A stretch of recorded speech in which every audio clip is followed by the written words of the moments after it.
বিএনপির মহাসচিব মির্জা ফখরুল ইসলাম আলমগীর রাজধানীর মিটফোর্ড হাসপাতালের মূল ফটকে এক ব্যবসায়ী যুবককে কুপিয়ে ও পিটিয়ে নৃশংসভাবে হত্যার নিন্দা ও প্রতিবাদ জানিয়েছেন। তিনি বলেছেন, অপরাধী যেই হোক, তার স্থান কখনোই আইন ও ন্যায় বিচারের ঊর্ধ্বে হতে পারে না।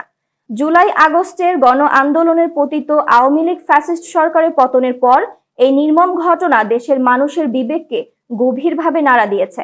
শুক্রবার এক বিবৃতিতে বিএনপি মহাসচিব ওই ঘটনার উদ্বেগ প্রকাশ করে বলেন, এই পৈশাচিক ঘটনা কেবল একটি জীবনহানিই নয়, একটি রাষ্ট্রীয় নিরাপত্তা, নাগরিক অধিকার ও আইন শৃঙ্খলা রক্ষার গভীর হতাশার বহিঃপ্রকাশ।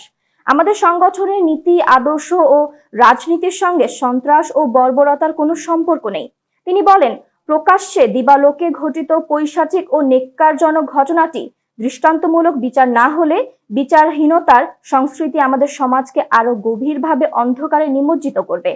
অন্তর্বর্তীকালীন সরকারের উদ্দেশ্যে মির্জা ফখরুল বলেন, ঘটনাটির অবিলম্বে নিরপেক্ষ ও বিশ্বাসযোগ্য তদন্ত নিশ্চিত করুন এবং প্রকৃত অপরাধীদের আইনের আওতায় এনে দৃষ্টান্তমূলক শাস্তির দৃষ্টান্ত স্থাপন করুন।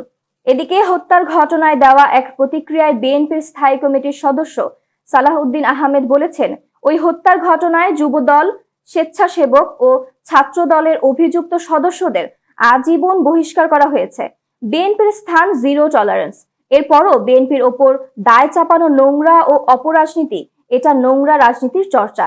রাত্রি আক্তার, দীপ্তি, দৈনিক আর নিউজ।